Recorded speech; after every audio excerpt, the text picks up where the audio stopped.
So this next episode of the Apex podcast, it's really not more of a podcast, but more of a panel session.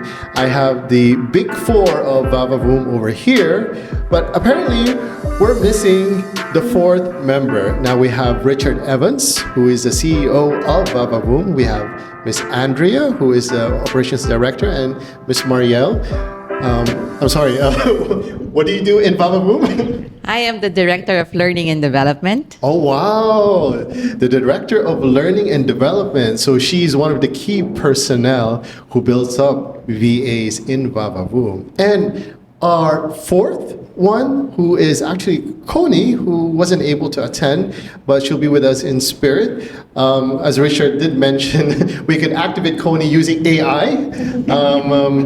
Maybe we could have a picture of Connie beside Richard. Okay, so that's great. So it's going to be a bit different. I'm going to be asking first the fun questions of it's going to really be towards VaVaVoom, the agency, the culture behind VaVaVoom, their success. And the first few questions is going to be really more of the fun questions. So maybe I would like to start with, okay, in VaVaVoom, of the big four, who is the most bossy of the four of you? Do you want me to answer that? Go ahead. They're bossing me already, so you can see I have to ask permission. Oh, wow. So I'm the least bossy. That I can tell you. Who would be the most bossy? Most bossy. So I think probably Andrea. Probably Andrea. And what would your answer be, Miss Maria? Yes, Andrea too. And Connie, what would you think? Connie is not bossy at all. No, Connie is definitely. Connie actually may be less bossy than me. Oh, really? Yeah, so we'd say the true boss of VaVaVoom is Andrea. Andrea, yes, that's right. So can you guys give me an example how Andrea is such a bossy person in VaVaVoom? Well, she's always telling me what to do, first of all. I'll tell you what, so actually, bossy, so let's talk about it in a positive way. Sure. Okay. The reason that the senior leadership team are the senior leadership team is because, yes, they're committed, okay, but they contribute. So it's not actually about being bossy. It's about contribution, coming up with ideas, thinking outside of the box, and then implementing those ideas. So, yeah, so, you know, Andrea has an awful lot of ideas, as does Marielle. I'm not taking anything away from Marielle. And yeah, that is why they're the senior leadership team, because they do contribute. And yeah, Angelina comes up with so many ideas, such as, you know, the apprenticeship schemes that we do, internships, etc., etc. So yeah, that's probably more accurate. So I would assume that Miss Marielle is the next bossy person. Yep. So, what does she do to the VAs that you train? She bosses them around. No, so actually, so can I talk about another one of Marielle's roles? Mm-hmm. So Marielle is actually my executive assistant as well. Oh, okay. I see. And being an executive assistant means that you get to boss your boss around. And she's I not like doing that. I like doing that. Oh. So Marielle tells me where I've got to go, who I've got to meet. She arranges the meetings for me. She books my hotels in the Philippines for me. She books my flights, and she just controls the whole of my, not just business life, but a lot of my personal life as well. So, yeah, so thanks to Marielle, you know, she just has to point me in the right direction and press the start button, and then off I can go. That's wonderful. I think, Marielle, you're doing a great job with doing that. And she's not virtual. She's real. She's real. She's real for now. For now. Not for long. She'll be virtual as soon as you leave. Yeah. And what do you guys do for fun? Well, from time to time, we have physical events. Mm-hmm. We also have gatherings amongst ourselves. Those who live nearby, we do gather as a group. We do eat out, and then, you know, just talk about basically everything. because most of the time when we do Zoom meetings, it's all about work. So of course, we want to move out of that work setup and then just have a little bit fun, just to relax, unwind outside of work. I'm curious, as well, I would say you both are the right hand of Richard. So I'm just curious, what is the role of an EA in terms of being his right hand? Apart from booking schedules and this, what is your main role? My main role is to make sure that everything is in the right direction. So I have to make sure that I know him very well. I know his needs even before he tell it to me. Yep. So it's that kind of relationship that I need to build with Richard so that I can provide and give the sort of things that he requires. So you actually know what he needs before he even thinks about it. So there's two different types of VAs. There's VAs that are behind you, okay? And a VA that is behind you, you are turning around to that VA and you're saying, I need you to do this, I need you to do this, I need you to do this. So they're taking their instructions from you. Then a world-class VA is ahead of you. So they are dealing with stuff before it actually hits you. And that's what makes a world-class and also an executive assistant. If you're an executive assistant, then you've got to be in front of your client, not behind your client. So, so many times, I'll be speaking to Marielle and I will say, Marielle, we need to do this, done it. Marielle, we need to do that, done it. And Marielle, need to do this, done it. I love it. I love it. A lot of VAs rely on spoon feeding. And I wouldn't even consider you a VA or an EA because you're doing everything in advance. And that's not the work of a VA, but it's a work of the outstanding sort of VA that every big boss needs. Can you give us tips on how to become you? Oh, it's going to be hard, but I think what's important is you have to love what you do. If you don't love what you do, you'll definitely get bored out of doing. Sometimes my tasks are just routinary, checking emails, going over the calendar. But because I love what I'm doing, it's something that I feel I'm giving value. Plus the fact that when I am given a task, it's not what's in it for me, but how can I be a blessing to you? Wow. I love that. We should quote that by Marielle. How can you be a blessing to your own boss? And I'm also curious, what's your background in terms, your professional background? What were you before? Yep, so I work in the corporate for 7 years. I started as a rank and file. It was with an antivirus company. It's a multinational company, an antivirus company. I started as a rank and file. We have a department in the company that operates similar to a BPO. So I was like a technical support representative answering calls. And then I moved my way up to a trainer position. Okay. Then eventually I became a team lead, managing like 15 to 25 people. That's some interesting background. You have yourself a cybersecurity specialist as well from an antivirus. Marielle's got many, many hidden talents, Well, I'm pretty sure your information is pretty safe. She's safeguarded with her previous background and all. Okay, so I guess my next fun question will be towards Andrea. Mm-hmm. Who drinks the most? Okay. Who drinks the most? Can you cut that question out? Who drinks the most? So I guess we will all agree it's Richard. And how much does he drink? What's your poison, Richard? About 5 or 6 cups of coffee a day.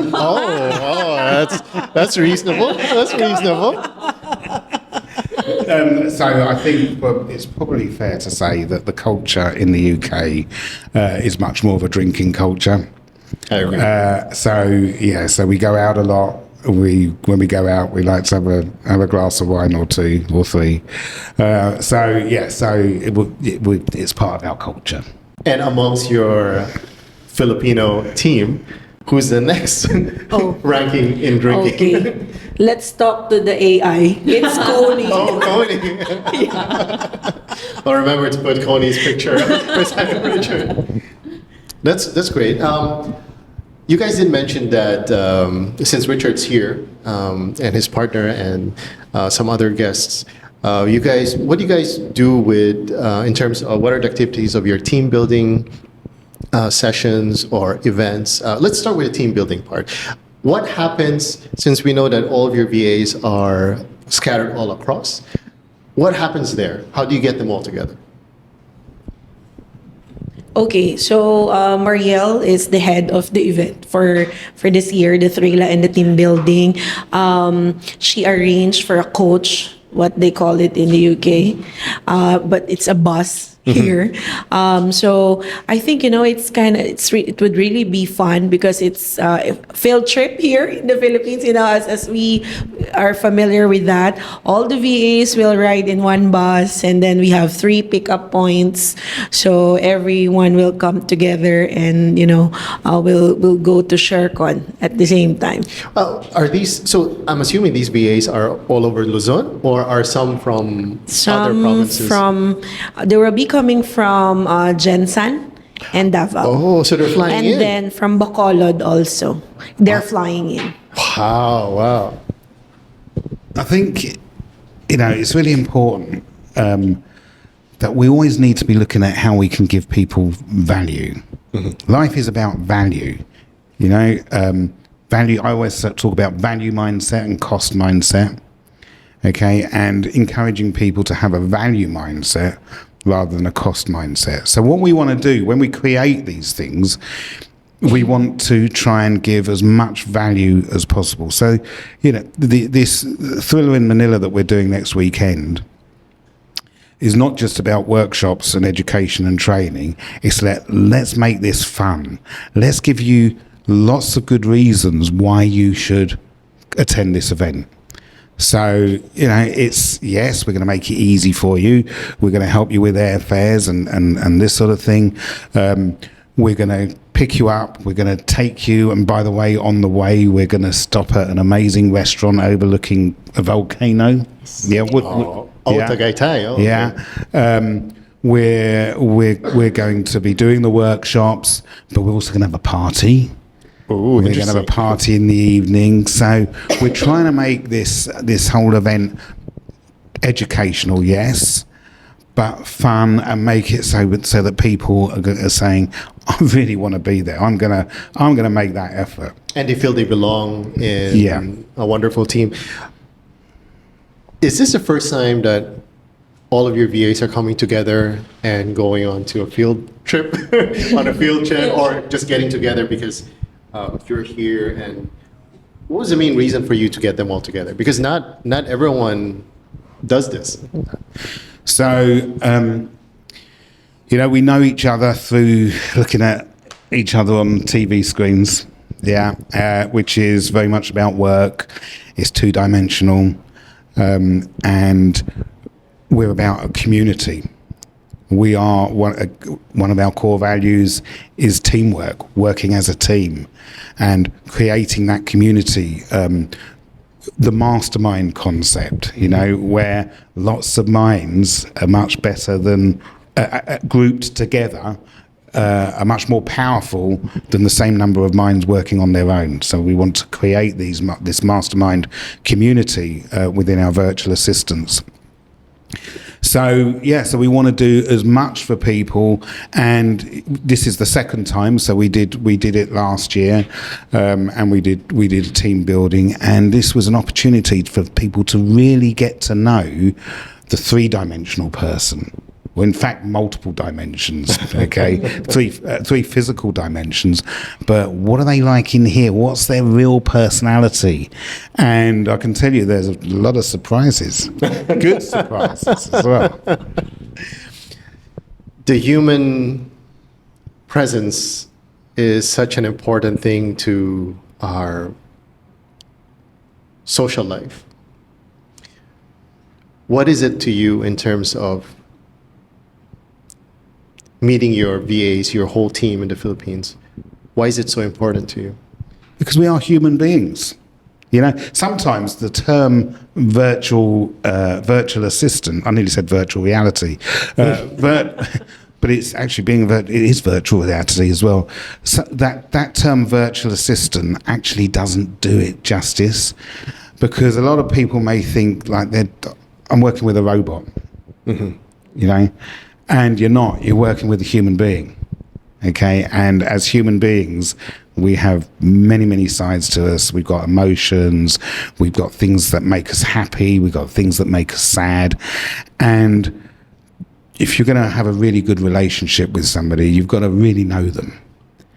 And doing something like this gives us the opportunity to learn about each other and, you know, really, really connect with those people. It's about building those connections with the people, with the people that you're with. And I remember coming away last year, getting home from this event, and just thinking the massive value that came out of the event.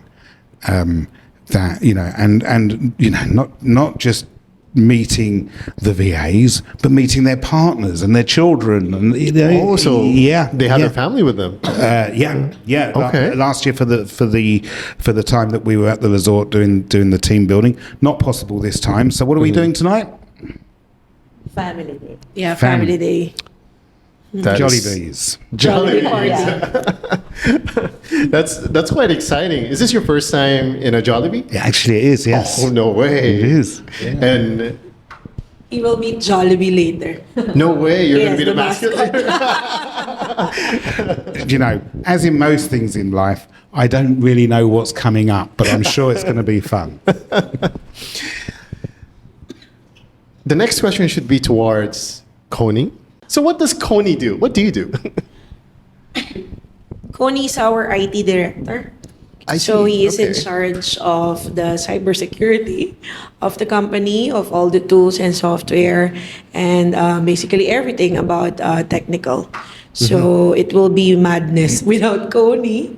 So all the VAs, all of us really rely to Connie when in terms of technical. And what is Connie's background? Is he really a IT guy? He is really an IT guy. He once worked in Dubai, I believe. I see, okay. So yes, and then because he's a family man, the kids are growing, he just settled here in the Philippines working.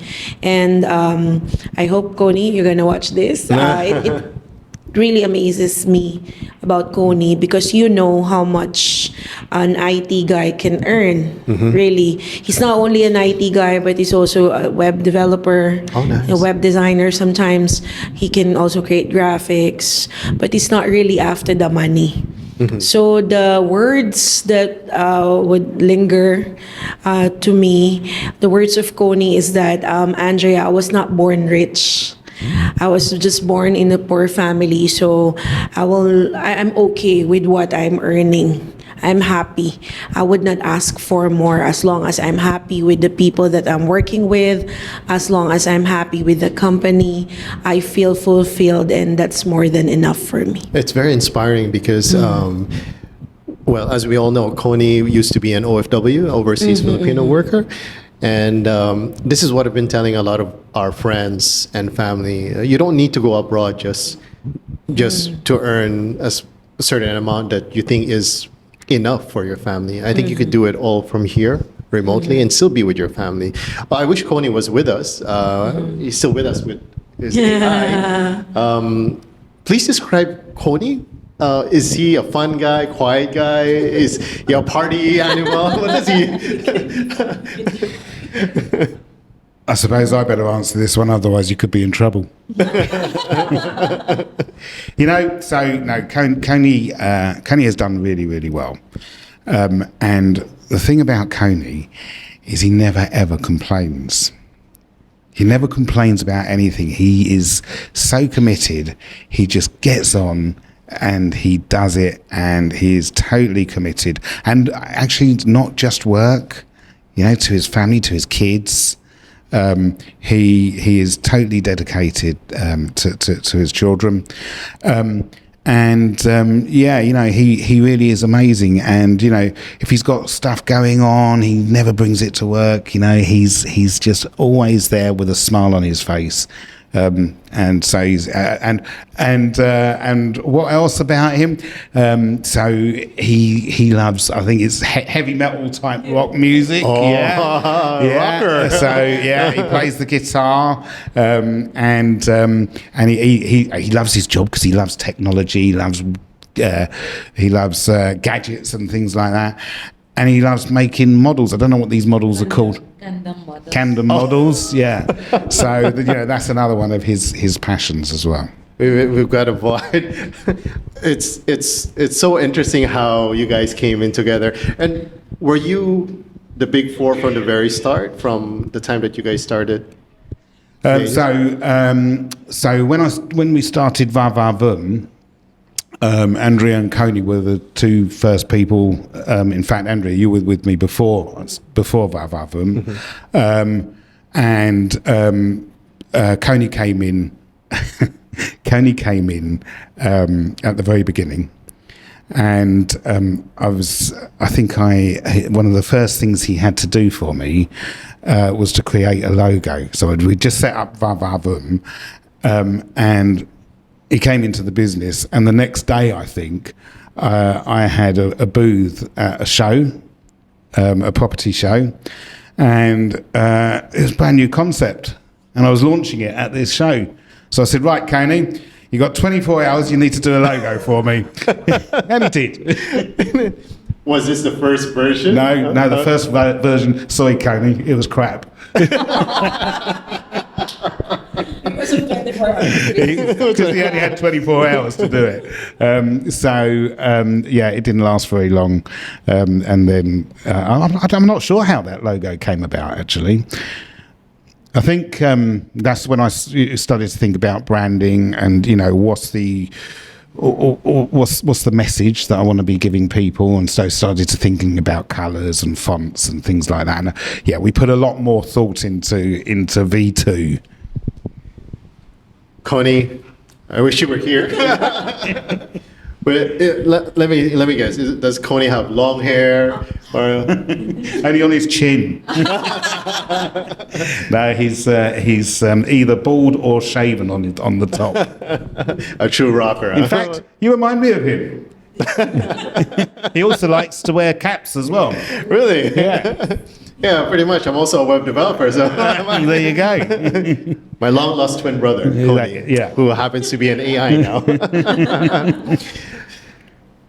Since the start of VaVaVoom, what is the most challenging time that you guys went through all together, and how did you guys come along and solve those challenges? Well, I have my answer, but I'm going to leave it to the ladies first. Okay, so I think I was able to share it during my podcast. I think it came to a point that it was only me and Coney left in the company. I'm sorry, let me cut you there. How about after? After that, Let's say with the core team, with you four, what was the next biggest challenge that you guys faced? challenge. I think challenge in the sense of this is a good problem, I guess. It could be. Yes. Challenge of looking for VAs. What So is the the most? business is really doing good. The business is really doing well. So it came to a point that I'm gonna approach Marielle because she's the head of training.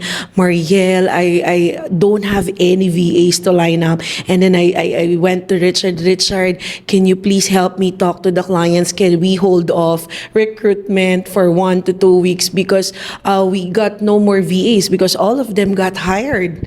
You know, there came to a point that like I guess it's 6 or 7 VAs in a week got hired. So I really do not have anyone left in our roster. So it's a good problem. So how did you deal with it? We just intensify our recruitment, and then we. Richard is always a believer of producing, people. We could train people. As we mentioned, our clients are property investors.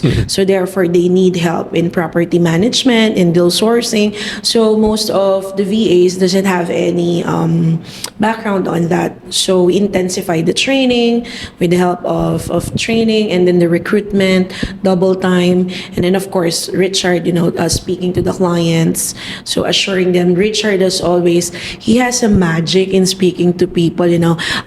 When clients would become irate or very short-tempered, Richard would just speak to them, and then okay, come on, after that, yes, the client would end the call very happy.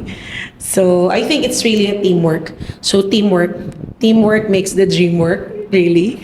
So that's the answer for me. Richard has some magic touch with his clients. Yes. And to you, Marielle, in terms of training, let's say these new VAs that come in, of course, before they even get to you, they go through a screening process. Now, in terms of intensifying their training, how long does it take for you to train a VA, or what's the usual process? Is it 3 weeks, a month, few months, just to get them going for the position they're applying for?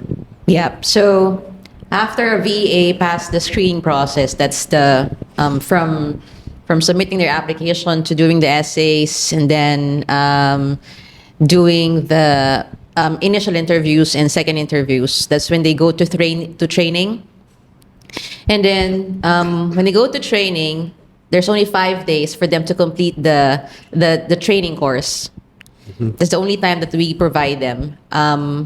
But even after training, even if they graduated from training, we do continue the support to our VAs, which means that they can approach us. We have programs in place. We do specialized trainings whenever they needed. So for example, we identify a point of need for one of the VAs. I do put together a training module for them and do a special training just before we line them up for client interviews so that they are ready. They have a background of what they're supposed to do. They have a background of the task that the client will ask them. So we want to make sure that every VA, once they go through training, they are ready and they are equipped with what they need. Was there a time where after training, a VA would get hired by a client and start work? Was there a time where a VA disappeared or was underperforming or had issues with the client? I can say probably a lot of times, although that area is mostly covered by Andrea, being the operations director and heading the recruitment. So most of the clients, they go to Andrea. And then, they tell Andrea their challenge, their difficulties with a certain VA, whether a VA disappeared or whether their VA cannot be contacted. So that is Andrea's area. And then eventually it will go to Richard. And do you guys replace those VAs or, okay. What happens to this VA who underperforms or has lots of issues? What happens to them? Okay, so what happens is we're gonna speak to the VAs. I think that's one thing that I'm very proud with VaVaVoom. One thing that we differ with the other agencies, because I came from an agency before I joined Awake into business. And then, of course, issues and concerns about work cannot be avoided. But what's important is our VAs will be heard. So Richard would always say, Andrea, can you investigate this? Andrea, can you speak to the VA? We're not just going to dismiss them or replace them without being heard. Because sometimes it's not always the client who has a problem. It's not always, it's not always the VA who has a problem. But sometimes it's how the client, doesn't know how to delegate, doesn't know how to manage VA. So we find that out. But to go back to your question, if the VA indeed is underperforming and the issue is with the VA, of course, we replace them. That's our commitment to the client. But there are times that the client would still want to give a chance. We will put them into training. So we have subject matter experts. We will approach our subject matter experts and put the VA under training. Whatever happens if the client was the issue? Richard. There's a few things I'd like to mention here. So, first of all, we talk about this 5 days training. It's intense. Okay, we ask for feedback from every single trainee at the end of the training, and nearly all of them, I think one of the questions we ask is 5 days long enough? And nearly all of them say it would be better if it was longer. Mm-hmm. It's 5 days for a reason. When we're going through this whole recruitment process and the training process, we're looking to trip people up all the way. Okay, we put things in there that they may not notice. They haven't read the instructions properly. We put them under pressure on the training. So we're looking, because we only want outstanding people. Right. So we want, and this is why only a handful out of the hundreds of applications that we get each month are going to get through, because they're going to be the best of the best. So we do that. And then we will put them with the clients. We are educating the VAs on culture, on various different things. We have everything process driven in how they're to work, and we provide the mentoring to the clients that complements that. And we don't just take on any old clients, so they have to have that mentoring. And so it's actually quite, and we understand the role, what's the client looking for, and we go into a lot of effort to make sure right people for the right job with the right client. So it's pretty rare that it doesn't work out, but it does happen. And as Andrea said, if I get a call from a client, or Andrea will normally get the first call, or an email or whatever that says, things aren't quite working out here, then, as Andrea says, we don't go, got a customer complaint, okay, you're fired, on with the next one. We don't do that. If Andrea can't resolve it and I need to speak to that client, I will ask lots and lots of questions. VAs are meant to send daily reports to their client. So, if they say, I don't know what my VA is doing, and I say, well, do you get the daily reports? Oh, no, I told them not to bother. Okay, so, this is why we have these processes in place. It's so that, it does work out. But yeah, if it's not working out, we will speak to the client, we'll find out why, we'll get the VA's version of events, and often we can then resolve the matter, and then it does work out. Now, we're like any business, we don't get it right 100% of the time. So yeah, if there is a problem, then that will be dealt with according to what the problem is. What is the focus of VaVaVoom in terms of providing service? Is this in a particular industry for property management, for property investors, or do you guys deviate to other industries as well? Many other industries. So because I'm in property myself, and I know a lot of property people, a lot of our clients are running property businesses.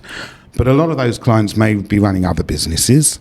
which are, which they might have VAs that are working across 2 or 3 companies or businesses that they've got, and then they talk to people. So we get a lot of other companies coming to us, which are not property related at all. In fact, I'm thinking of our top 2 clients. One's a firm of solicitors, and the other one's a software company.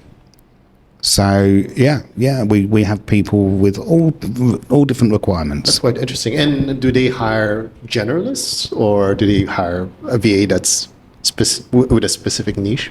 I think with the bigger clients, they will have a mixture. Mm-hmm. They will have general VAs, and then they may have specialist VAs as well. Are your clients aware of how AI is changing the environment in their industry? Do you educate them on what's going to happen next? Yeah.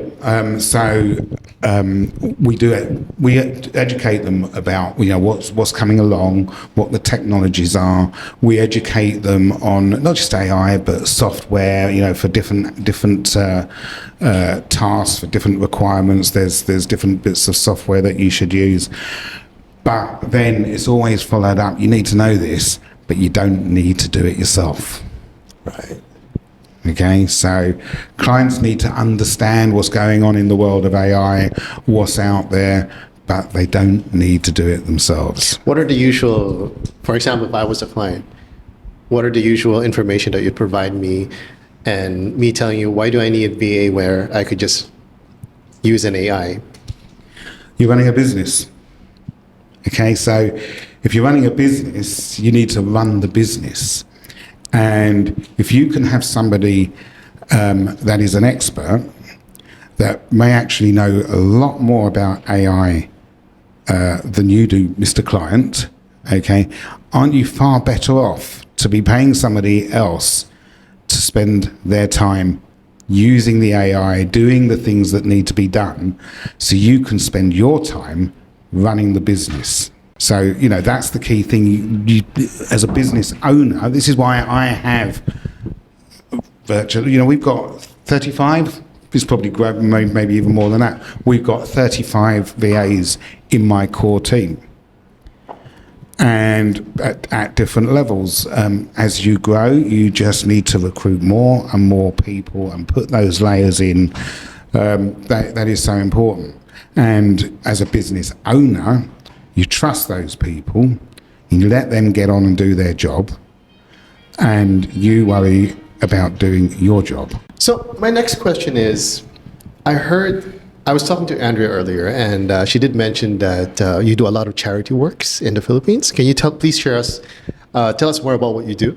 Okay. So for me, it's really important to have business with a purpose. Business is not just about money. It's not just about profit and loss. It's about changing lives, and changing as many lives as you possibly can. And that's what this business is all about. And as you all know, there's a lot of poverty here in the Philippines. And when we first started, I decided that I wanted to give back to those people that needed it in the Philippines. And I worked with an organisation called Buy One, Give One, which was good. We supported a project here in the Philippines, providing aid to people. But I felt very removed. We were just giving money, and we knew it was being used well, but we didn't really feel involved at all. And then I was introduced to a lady called Jane Walker. So from England, but she had spent many years in the Philippines. And when she arrived, she saw the poverty and the hardship that there was in some of the communities here. And she dedicated the rest of her life and she's still alive, so she's still dedicating her life to really sort of make a difference. And so, yeah, I was connected to Jane and started to see what she does through an organisation called the Purple Community Fund. And, you know, I was just so blown away. This is the same charity in Tondo, Manila, right? Yeah. Okay. I was just so blown away by the work that she is doing, and the Purple Community Fund. And I knew that if we got behind this, we could really feel that we were making a difference, massive difference.